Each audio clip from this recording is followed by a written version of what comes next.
So these were some of the assets that helped me make a lot of returns in the last 1 year. But I also need to tell you that there were certain assets that I completely avoided in order to free up my money so that I can make these smart investments.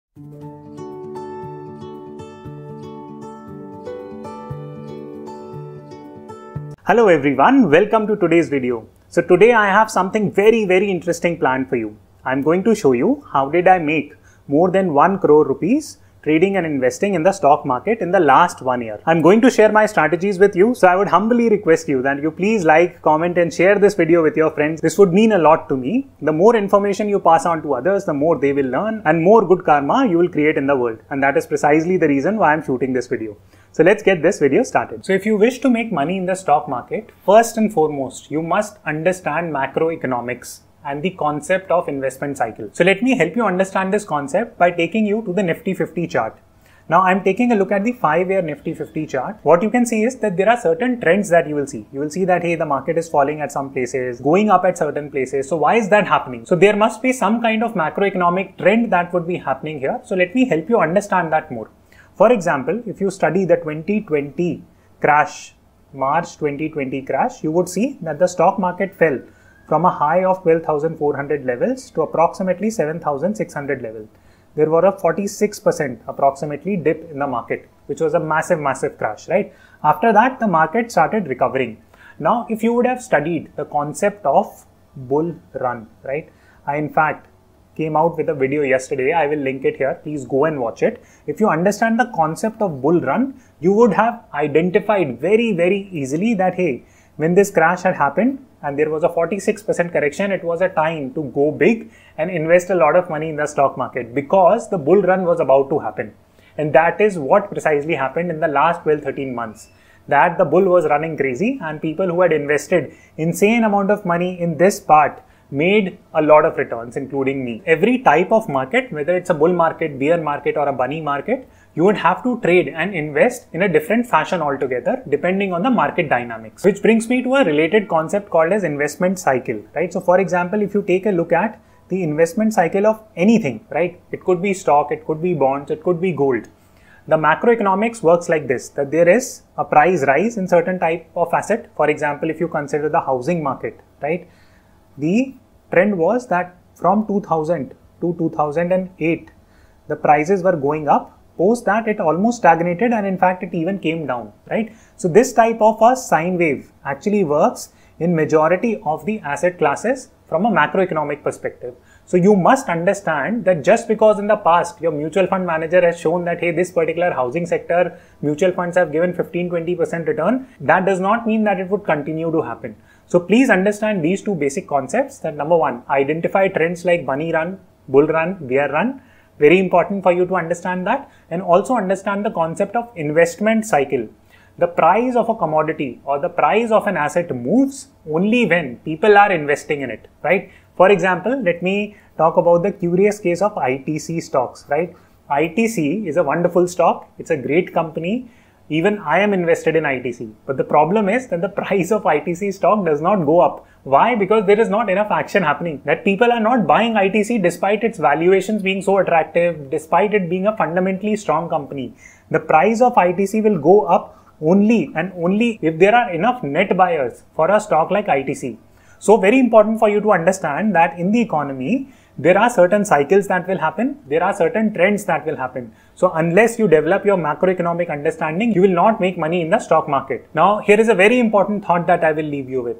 If you actually invest your money in a market when it is going up, you will make money, right? It would not largely matter what type of stocks you are investing. Similarly, if you are investing your money in a falling market, you will lose out your money irrespective of what type of stocks you are putting your money on. So very important for you to understand these macroeconomic fundamentals. That is the first key concept that I will explain. Now the second concept that I would want to talk about is that investing in fundamentally good stock. Now what do I mean by fundamentally good stock? So let me show you an example. Now let us consider the case of Hindustan Unilever, right? So as you can see that Hindustan Unilever is a large cap company. It's a massive company. Now here you can check that the default probability is very low. Quality is very high. Growth score is very good. If you take a look at the financials of the company, you will see that it has shown consistent growth, right? Show me 1 year where the revenues of HUL have gone down. It has not gone down. Show me 1 year when the profits of HUL has gone down. It has not gone down. So should I go and buy HUL now? The answer is no, right? According to me, that is not what I am doing. What I did was that back in March, so I'll show you the charts now. So back in March, this is the analysis that I did. You can take a look at the HUL stock. It is on a consistent rise, right? It has been rising like crazy over the years. So it is a fundamentally good stock for the wide variety of factors that I just spoke about.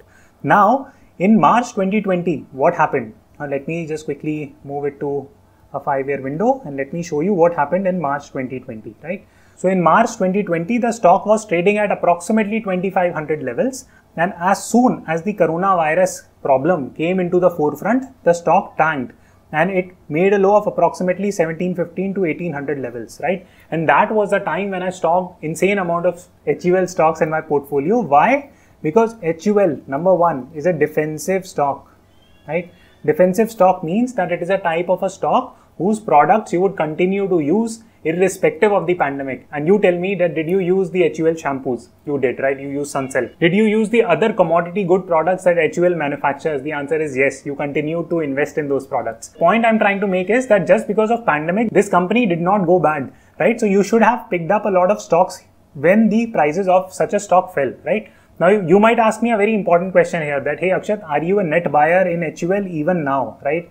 When the stock is currently trading at 2366, the answer is no. I have actually sold majority of my holdings for HUL now, but back when the pandemic hit, HUL was a defensive stock, so I invested a lot of money because the market was falling, right? Since the market was falling, I picked up defensive stock. Now the markets are rising, so I have picked up aggressive stocks.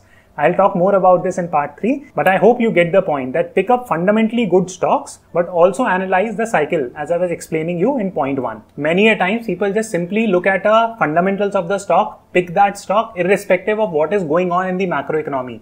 That is a wrong way of investing. So I hope you take this important lesson away when I mix point 1 and point 2. Now this brings me to point number 3, that what other strategies have I used in the last 1 year that has helped me make money. As I identified that we were in a bull run, I started investing a lot of money in mid cap and small cap stocks. Why? Because these are aggressive stocks, right?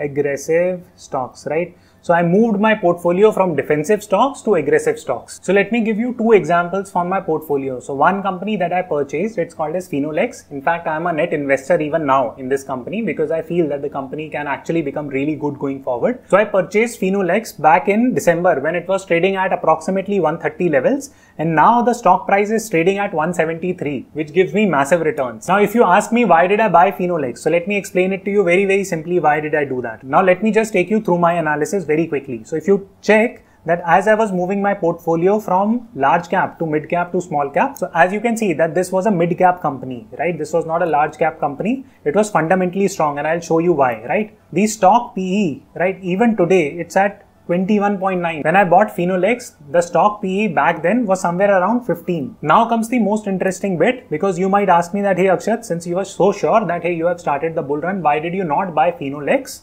back in March or April itself? Why did you wait till December?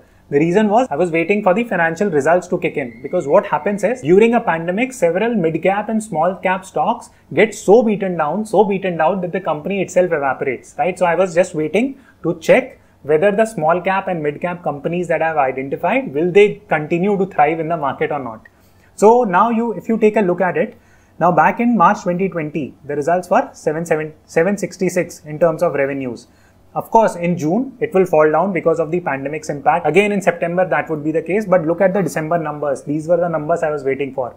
That the sales actually went up, right? The profits actually went up, right? The net profits actually went up. So this indicates that despite the pandemic, this mid-cap and small-cap company did not suffer. Now, let me show you one final thing about Finolex that will convince you that, hey, if you do fundamental analysis well, there is a lot of money to be made.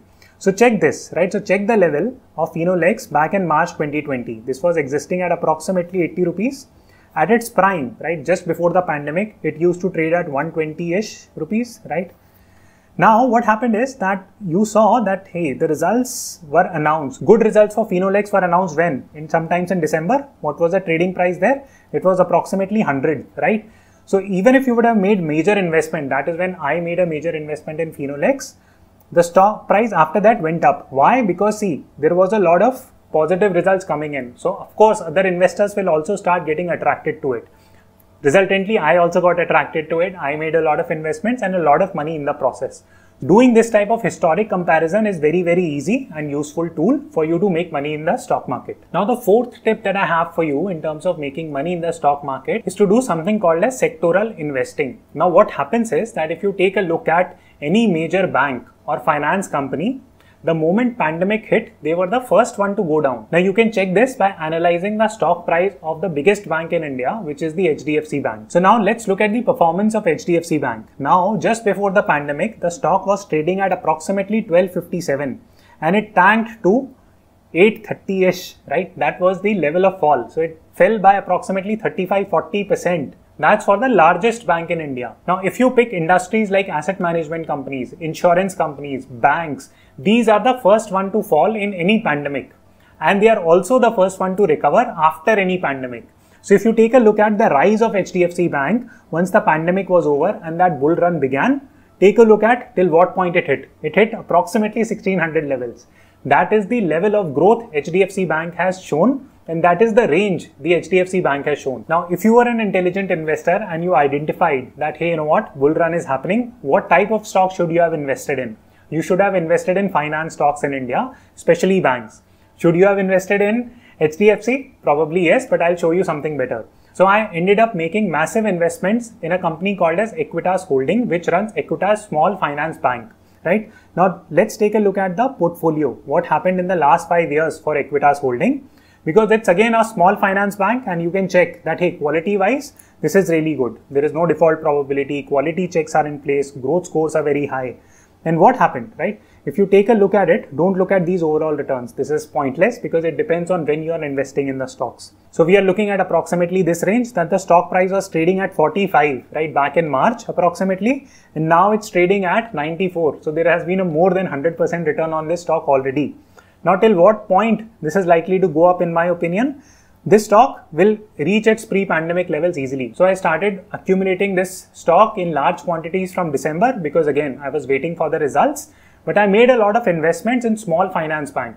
I also bought Ujjivan Small Finance Bank. Unfortunately, that stock hasn't given me as excellent returns as Equitas, but the point I'm trying to prove is that if you do sectoral based investing, given the market dynamics, you will make a lot of money. So these were some of the assets that helped me make a lot of returns in the last 1 year. But I also need to tell you that there were certain assets that I completely avoided in order to free up my money so that I can make these smart investments. So what investments did I not invest in? Number one, I did not keep a lot of money in my savings account because savings account has a very poor rate of interest that is given. Number two, I did not invest a lot of money in my FDs. I literally had zero money in FDs this time around because I freed up all the money and I rather invested that at the start of a bull run in the equity market. Number three, I did not invest in any index funds, right? I'll make a separate video on index funds.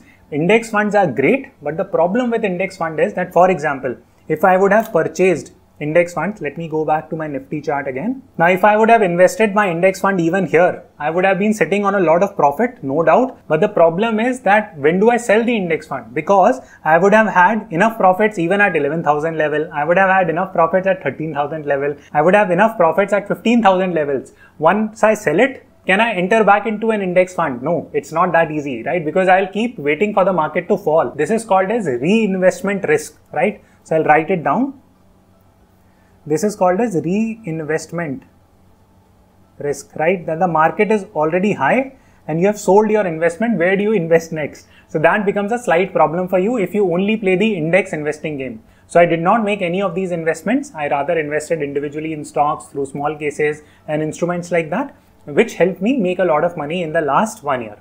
So I hope you enjoyed this video. Please give it a thumbs up. It would motivate me to continue shooting these videos. Please share it with your friends. Please share it on LinkedIn. I will personally do a Q&A session with my community members who have been active in terms of supporting me. I would try to get feedback for the channel, how we can grow it, how we can together grow as a family, and what other things that I can do for you that will help you out in terms of helping you improve in your career and helping you make more money. So thank you so much for watching and I hope you enjoyed this video.